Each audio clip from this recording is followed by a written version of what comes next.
ngày càng gắn bó bền vững. Xin trân trọng cảm ơn. Thưa toàn thể các bạn sinh viên yêu quý, thực hiện kế hoạch số 79 ngày 14 tháng 3 năm 2012 của Ban Tuyên giáo Trung ương về triển khai cuộc thi và thể lệ năm 2012 của Ban Tuyên giáo Trung ương, Ban Thường vụ Tỉnh ủy đã ban hành quyết định số 53 Đông đảo có chất lượng cuộc thi này. Hôm nay, ngày 24 tháng 5 năm 2012, tại trường Đại học Hoa Lư, ban tổ chức cuộc thi tổ chức lễ phát động cuộc thi.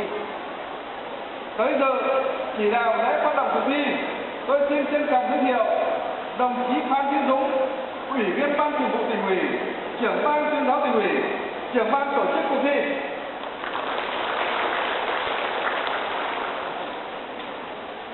Tới dự lễ phát động, viên ban tổ chức cuộc thi, đại biểu lãnh đạo của các đơn vị Mặt trận Tổ quốc Việt Nam tỉnh, Liên đoàn Lao động tỉnh, Hội Nông dân tỉnh, Sở Văn hóa Thể thao và Du lịch, Sở Y tế, Trường Chính trị tỉnh, Hội Văn học Nghệ thuật tỉnh,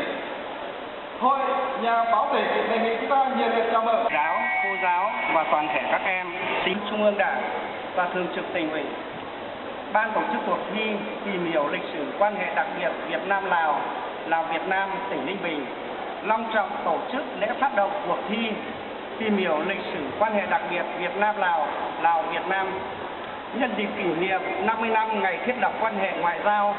35 năm ngày ký hiệp ước hữu nghị hợp tác giữa Cộng hòa xã hội chủ nghĩa Việt Nam và Cộng hòa Dân chủ Nhân dân Lào, kỷ niệm năm đoàn kết hữu nghị Việt Nam-Lào. Thay mặt ban tổ chức cuộc thi, tôi trân trọng gửi tới các đồng chí lãnh đạo, đại diện các sở, ban ngành ở Mặt trận Tổ quốc và các đoàn thể ở tỉnh, các huyện, thành, thị ủy, đảng ủy trực thuộc, các thầy giáo, cô giáo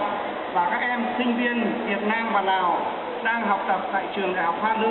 lời chúc sức khỏe và thành công. Kính thưa các vị đại biểu, Đảng Cộng sản Việt Nam tại công của đất và nền kinh tế nước